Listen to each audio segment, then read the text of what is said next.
Bismillahirrahmanirrahim, dear students. Today's lecture number 5 for grade 12. This is grade 12.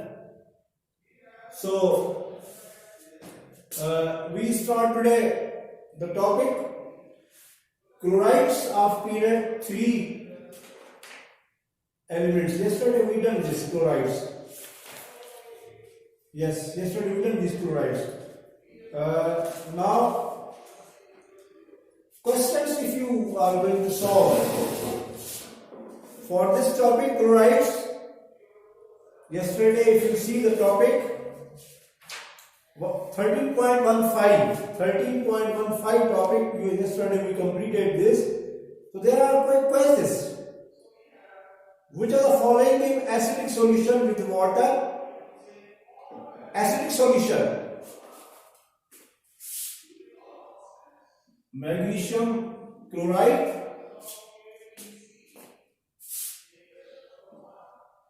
aluminum chloride, silicon tetrachloride, and sodium chloride. So acidic, when we completed the behavior of the oxides and chlorides of the S and P block elements. So silicon tetrachloride has an acidic character. Somehow aluminum chloride. Magnesium chloride is, I think you done 6 pH, very slightly acidic. So very slightly acidic for magnesium chloride, but silicon tetrachloride and aluminum chloride will give, and slightly magnesium chloride if you go back. If you see the topics here, yes, magnesium chloride will give approximately 6 pH. So 6 is less than 7, slightly it is acidic in nature. Aluminum chloride also it is going to be slightly acidic character. Silicon tetrachloride is also acidic character. So this is the question number 1. Why the melting point of the sodium chloride is going to be very high? Melting point and boiling point of the sodium chloride is very high. We done many times in grade 9. You done also in the previous lectures. I told you same. Sodium chloride is an ionic compound. It is an ionic compound. So when you are going to arrange these ions, so crystal lattice, three-dimensionally these positive ions and negative ions, sodium ions and chloride ions are going to be arranged. So between the sodium ions and chloride ions in the crystal lattice, very strong electrostatic force is present. So when there is a strong electrostatic present between positive and negative ions, so very difficult to break. That's why high amount of energy is required to melt or boil sodium chloride. That is why it's very high melting point and boiling point. This is question number 2. Question number 3. Why aqueous solution of reaction of phosphorus pentachloride with the hot and cold? Write down, this is at the previous section which is given here, and we done this. Magnesium chloride, sulfur trichloride and phosphorus trichloride, 2 chemical reactions are given in the 2 steps. So this is given and we done this. What products are obtained on the reaction of disulfide chloride with water? This is also on the same page on the up. If you see this topic, chemical reactions are not given, but it's a very complex chemical reaction. Is very difficult to draw, and this discussion is given and we completed last point yesterday, I think. Why aluminum trichloride is non-conductor? Aluminum trichloride is non-conductor, and if you see the topic, we done also because it does not dissociate, does not give ions in aqueous solution. The reaction, the molten aluminum chloride only possible at increased pressure. When you are going to give a suitable pressure for it, then it is going to be ionized. Otherwise, normal condition does not ionize, so it is non-conductor of electric current, does not give ions. So this is the answer for this. And sodium chloride give ions and magnesium chloride give ions and dissociate into ions, and that's why they are good conductor of electric current. So students, these are the questions, quick quizzes. You have to solve these one. Now a new topic I am going to start.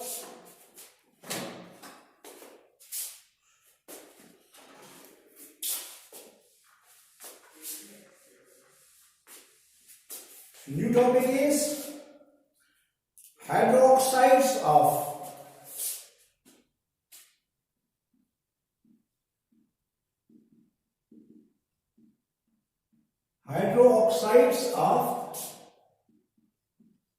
period 3 elements. You should still we are talking about S and P block elements. Same period 3 elements. So hydroxides of period 3 elements. This is article number 13.16. 13.16. So if you are going to see first two elements, sodium form sodium hydroxide, magnesium form magnesium hydroxide. These two, sodium hydroxide and magnesium hydroxide. These are the metals, magnesium and sodium magnesium. Sodium is more metallic in nature than magnesium, and already we done the behavior of oxides. Sodium oxide is strongly basic, so that's why sodium hydroxide is alkali, strong base. Magnesium oxide is only basic, so magnesium hydroxide is also base, but not stronger as compared to sodium hydroxide. This is called MnCaf. Magnesium, these are the ionic compounds. These are the ionic compounds, sodium hydroxide and potassium hydroxide in the same group, but magnesium hydroxide also. They react with acids to form salt and water neutralization chemical reaction. So hydrochloric acid in aqueous, neutralization reaction. You will get sodium chloride in aqueous and water liquid. So this will be give magnesium chloride and water liquid. So this is the chemical reaction for this one.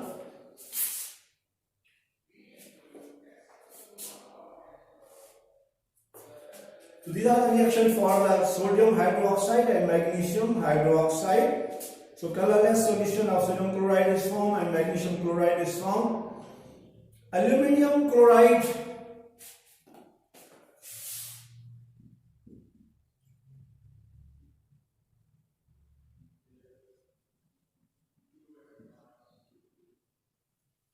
dear students, when we done the nature of oxides, I told you aluminium oxide. Aluminium oxide is an amphoteric. It is an amphoteric nature. It has acidic properties as well as basic properties. Same is written here. Aluminum hydroxide, like aluminum oxide, is an amphoteric. So this is an amphoteric.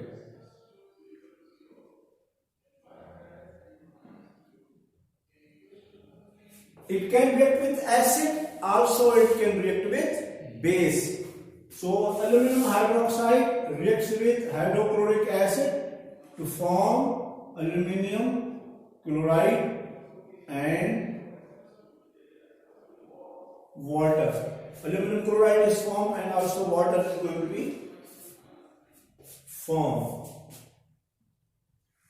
So here aluminum hydroxide acts as basic nature, because it can react with acid to form salt and water. And second reaction is aluminum hydroxide can react with sodium hydroxide.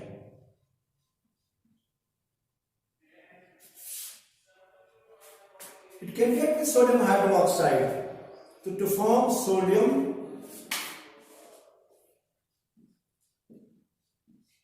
aluminate. This is a sodium aluminate. So here aluminum hydroxide acts as acidic. So here acidic solution is going to be formed. So that is why, due to these two chemical reactions, dear students, so it can react with acid, it can react with base. So that's why dual character, acidic character and basic character. Then we start silicon, phosphorus and sulfur hydroxide. To understand this, I can omit.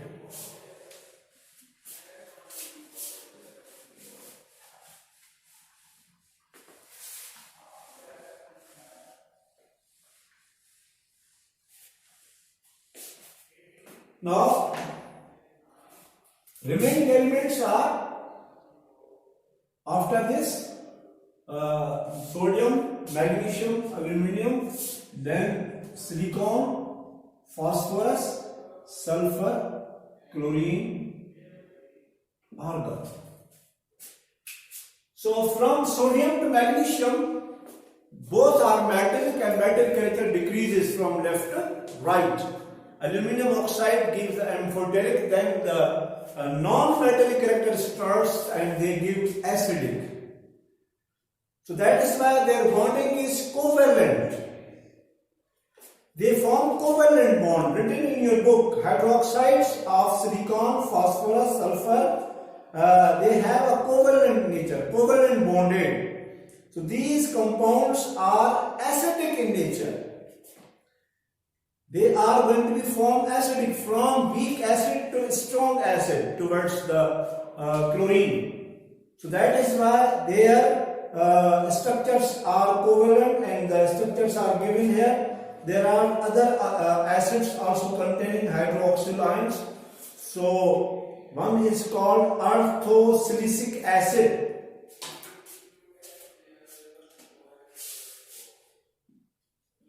Orthosilicic acid,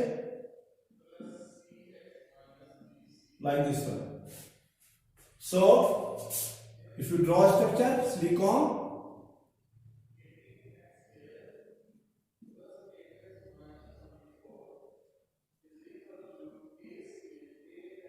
but we can write like this.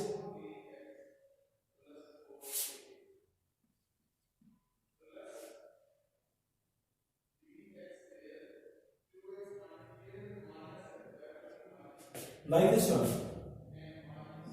H4SiO4. H4SiO4. Orthosilicic acid. That's like sulfuric acid.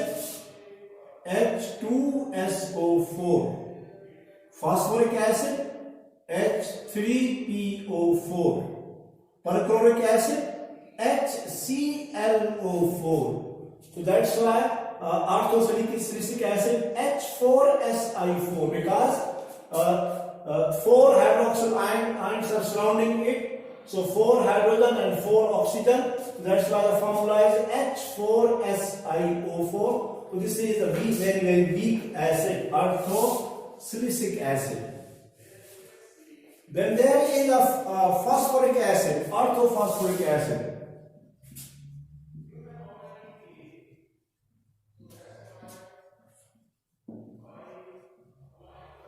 Orthophosphoric acid. Orthophosphoric acid H3PO4. Orthophosphoric acid H3PO4. CO4 orthophosphoric acid.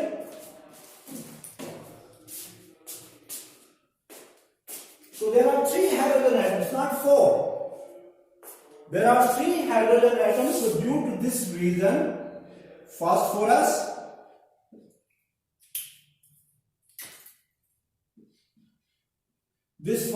surrounded with the 3 hydrogen.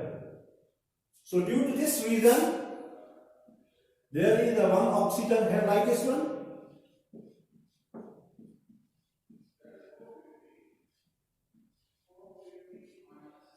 Like this.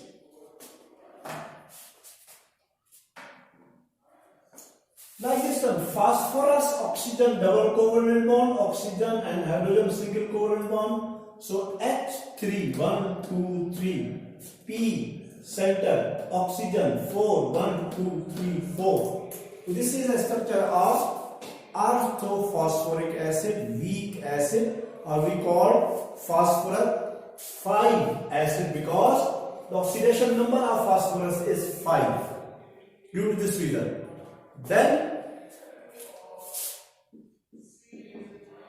sulfuric acid.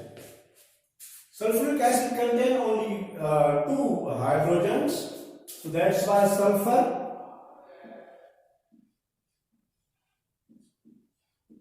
Sulfur is bonded with 2 hydroxyl ions and 2 oxygen atoms with double covalent bond.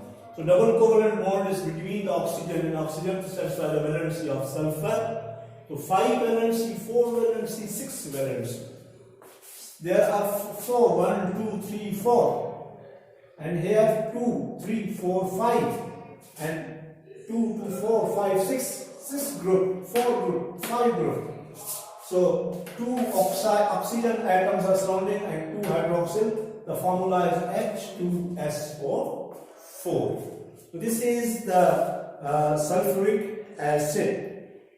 So these are the acids also containing hydroxyl groups elements, but these are which are going to be highest oxidation states: 4, 5, 6 and 7. Aluminum hydroxide is amphoteric. Sodium and magnesium hydroxide is bases also basic nature. Orthosilicic acid is a very weak acid. Orthophosphoric acid is a weak acid but stronger than the silicic acid. And sulfuric acid is a very strong acid, and perchloric acid is also very strong acid. If you want to draw a structure of HClO4, so like this chlorine,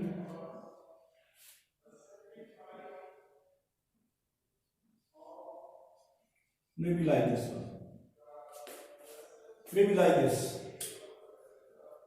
7, 2, 4, 6, 7, HClO4, 1 hydrogen, so OH is here and 3 oxygen atoms are here. So maybe like this. This is the strongest acid. Perchloric acid is stronger than even sulfuric acid and hydrochloric acid. So this is a perchloric acid, sulfuric acid, orthosilicic acid, orthophosphoric acid. So these are the structures for these.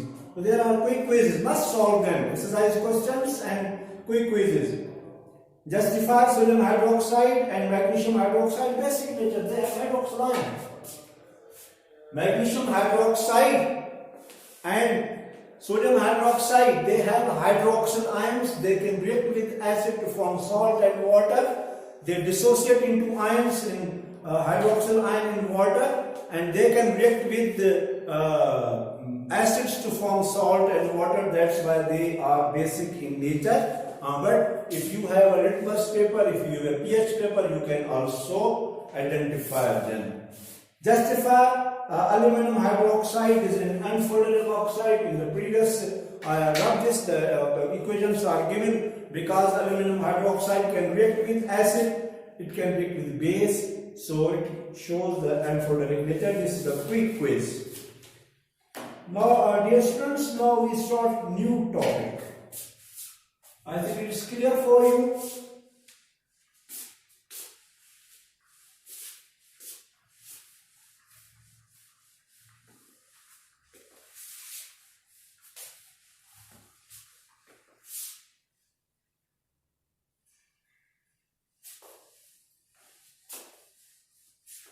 Now we completed the period 3 elements, dear students.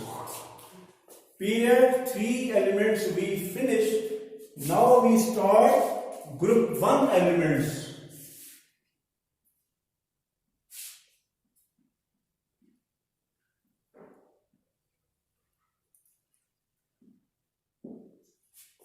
Group 1 elements, and these group 1 elements are called alkali metals. These are called alkali metals. So these alkali metals start from lithium,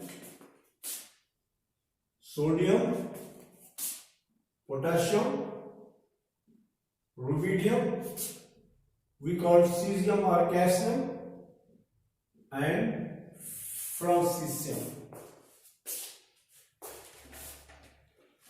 Because francesium is francium we get it from cesium also. So this is radioactive, which is not going to be mentioned in your book because it is radioactive metals. It is present, but it is radioactive. Already I told you, that's why not mentioned here. So in the group top to bottom, lithium, sodium, potassium, rubidium, and cesium. Now we will discuss here atomic and physical properties of group number 1 elements. So atomic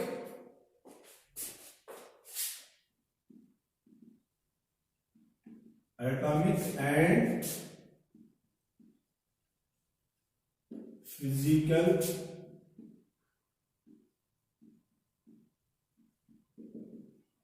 we discuss atomic and physical properties of these elements. So number 1 is atomic radius.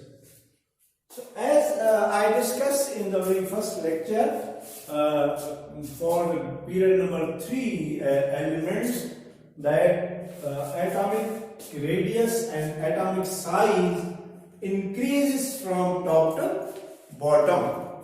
If you go from top to bottom, atomic size is going to be increased. Atomic radius is going to be increased. Why it is going to be increased? Addition of new shells. As we go down the group, new shells are added. So a graph is given in your book. So if you move from lithium to cesium, so atomic radius, atomic size is going to be increased because of the addition of new shell. We call it shielding effect. Shielding effect is repulsive forces present between nucleus to outermost shell. So more shells are there inside the atom, so it shield for the attraction. So due to this reason, shielding effect also increases because new shells are going to be added. So atomic size is also going to be increased. Atomic radius is going to be increased. So see the table which is given. Atomic radius, atomic volume for lithium is 12.97, sodium 23, potassium 45, rubidium 55, and cesium is a 69. So going to be increased as we go down the group. Now second one is this atomic size increases.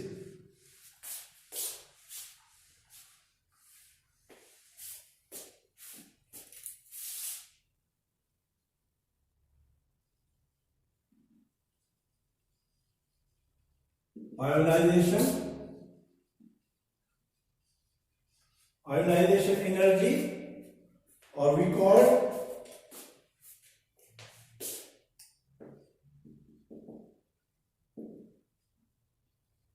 ionization potential, ionization energy or ionization potential.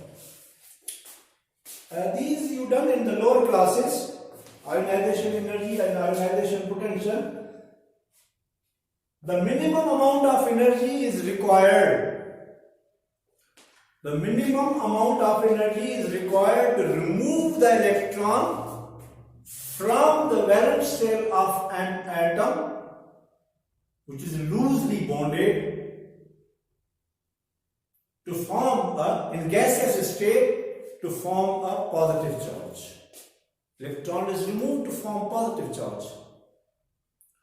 So minimum amount of energy is required to remove the electron from the loosely bonded atom outermost shell in gaseous state to form a positive ion is called ionization energy. Just like we are talking about here. First ionization energy. First means only one electron.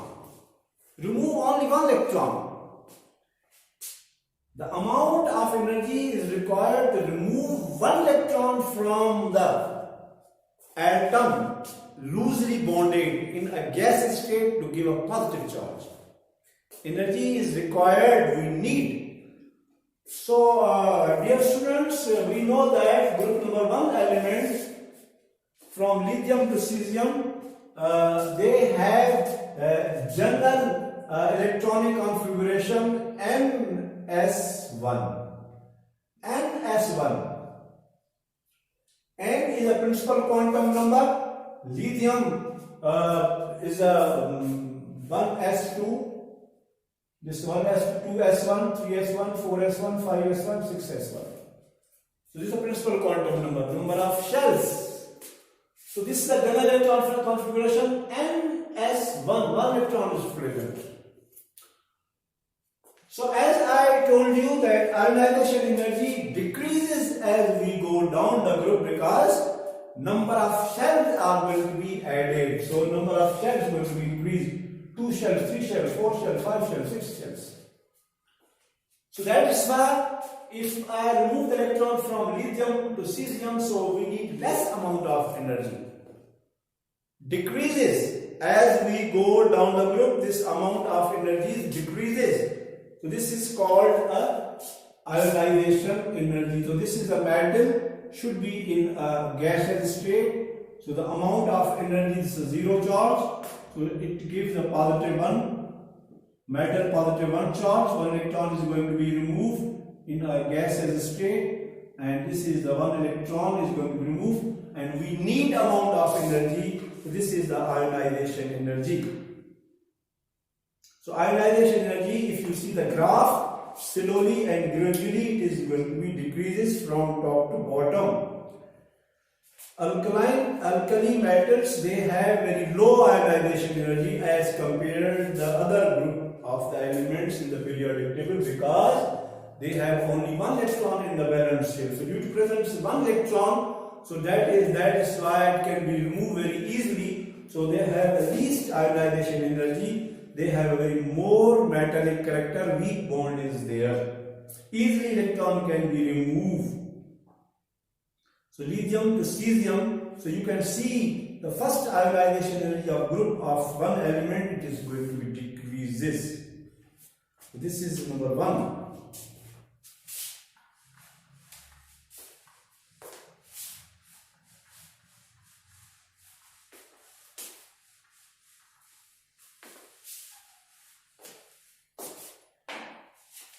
Then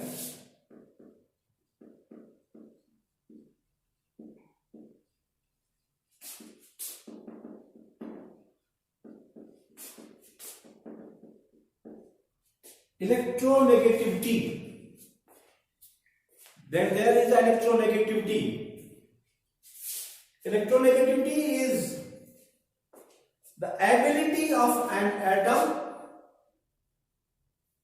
to attract shared pair electron itself.